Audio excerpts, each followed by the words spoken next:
What is up, you guys? Thank you for tuning in to today's video. So originally I planned on making this video to show you guys all the parts and stuff that I got for the manual swap, but one of you guys actually reached out to me on Instagram and then actually asked me to do like a whole price thing where I tell you guys exactly how much I paid for everything and all that stuff, because I know there's a lot of you guys out there with automatic ISs that, you know, want to one day swap your car to manual. You guys want to know how much everything costs, because that's one thing that was like sort of scaring me, because I always wanted to go manual, but I was like putting it off because I was saying, oh, I gotta save for this, save for that. But I say the best way to do it is just to get everything piece by piece and just try to find the best deal that you can. And I say that's the easiest thing that I did, and that's how I have all these parts. So let's get into it. So two of the things that I was really worried about when it came to getting parts for the swap was the drive shaft and the diff. So the drive shaft, I was worried about that because you can't really find them anywhere. Like, it's super hard to find a manual IS300 drive shaft. And then with the diff, I wanted a LSD because my car comes with the open diff. But the thing is, you don't need a LSD to go manual. You know, that's just something that you might want to add, like a little cherry on top, right? So I sort of just pushed the whole diff thing to the side, and I would just worry about that later. So I focused on getting that drive shaft. So that's when I just hit up friends, and you know, friends were trying to help me find it.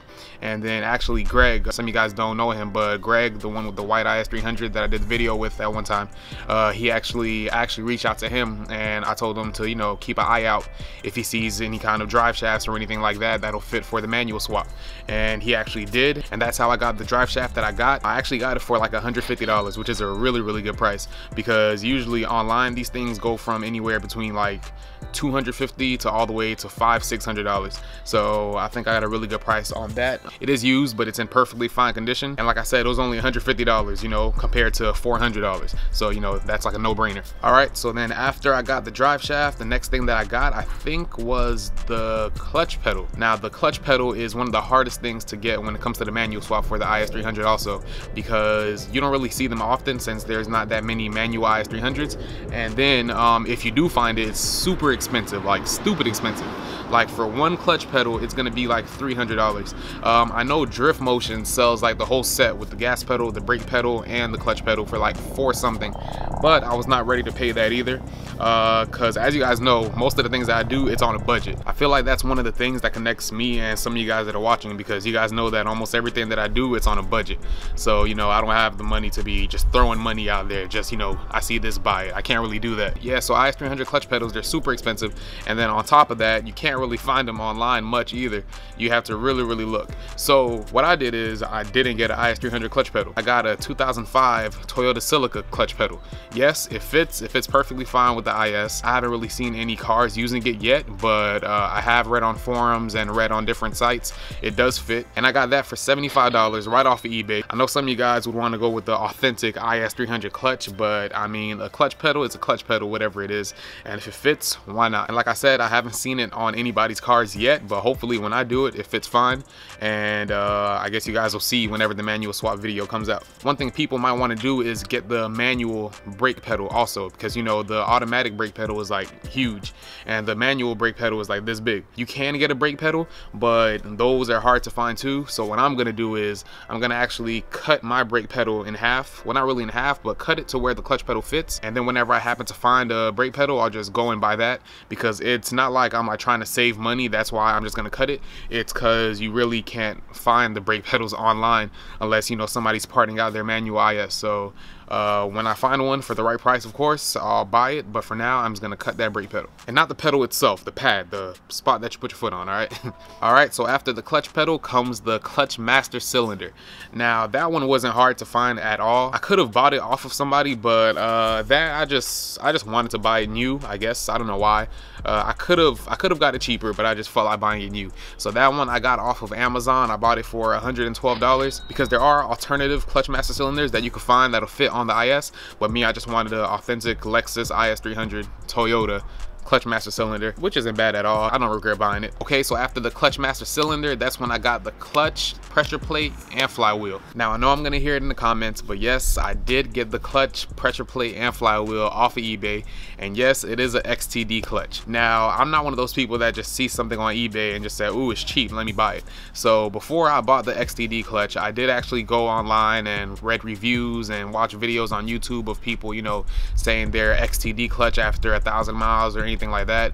I watched all those videos and I read on forums and stuff like that, and then after I was done doing my research, I figured they really aren't as bad as people make it seem. I do have a year warranty with it, so you know, we're just gonna try it out and see what happens, but I really doubt, you know, they're as horrible as everybody says they are. I bought that off of eBay, and I got that for $280, I think. So the clutch, pressure plate, and flywheel all for $280. Oh yeah, and by the way, it's a stage 3 clutch that I got. I plan on throwing down a little power in this car, so I didn't want to go with like an OEM style clutch or something like that. I sort of wanted to get stage 4, but I felt like that was maybe overkill, so I just stayed with the stage 3. But yeah, I got that for $280. And by the way, the things that I could actually link so you guys could buy them, I'm going to throw them down in the description. So if you guys want to check them out and want to buy them for yourselves, they'll be down there for you. So that's all the parts that I have right now. Now, the one thing that you absolutely need, that you know you can't do anything without that if you're trying to go manual, is the transmission. So I don't have that right now, but I do have something set up where I'm going to be buying one. I'm actually going to be getting this transmission for $300, and I think the person that I'm buying it from, he actually watches the videos, so that's pretty cool. So I'm going to be headed to Orlando. I don't know when I'm going to do it. It's going to probably be sometime in early January. I'm going to probably vlog that day too. It's a W58 transmission. It came out of a 1997 IS300. I think that's what he told me. So he either said it had either 160,000 miles on it or under 160,000 miles on it or something like that.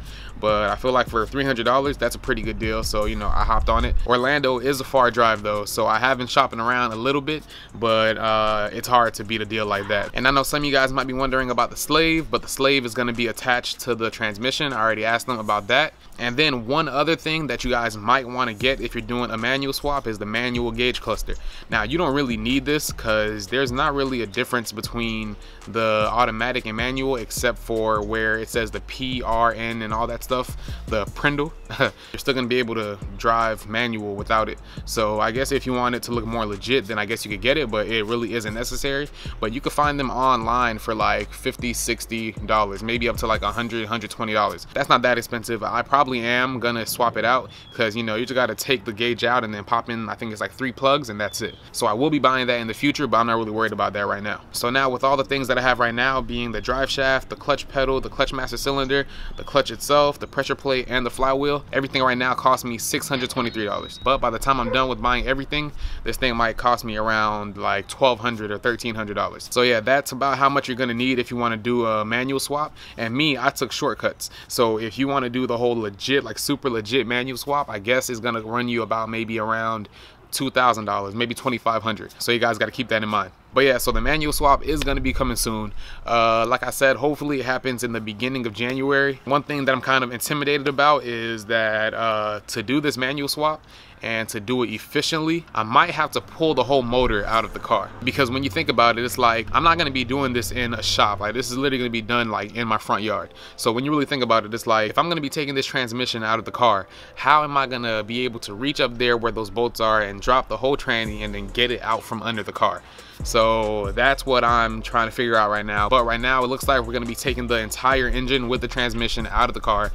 Maybe clean up the engine a little bit, you know, do some little maintenance work, I guess. I think that'll be easier when it comes to taking off the bolts also. So I don't think it's gonna be too bad. At the most, this whole process should probably take around 2 days, maybe less. I want to knock it out in 1 day. Like, I want to start early in the morning. We're gonna probably end around midnight, 1 o'clock, 2 o'clock in the morning.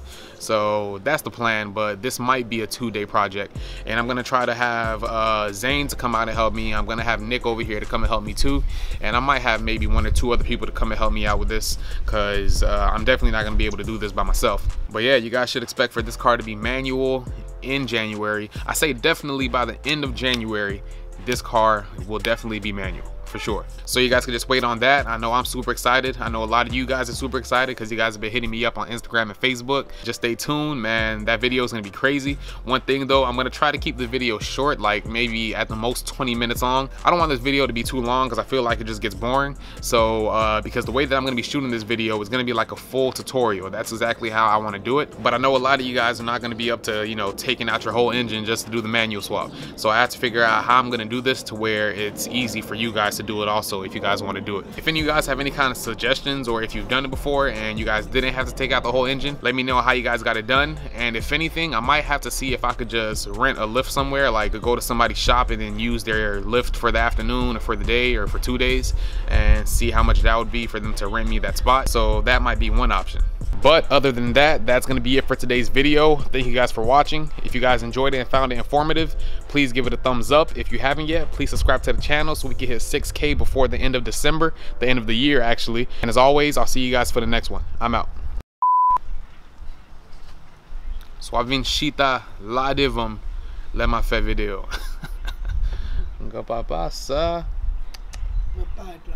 No? It's hard to beat a deal like that, so I definitely went with that. Now when I roast her on camera, I'm the bad person, right? And my dog's over there barking at somebody. Paco, come here. Money was coming slow, dreams they seem far. Here you won't make it from niggas who fell off. Goals they kept calling, so I had to pick up. If I wanna get paid, I gotta work hard, shine bright, day or night. HD, vision right, homie, we ain't dropping no names. Straight bombs plus flame, that's the HD experience. Thinking there's a better vision, it's funny. Eddie Murphy delirious.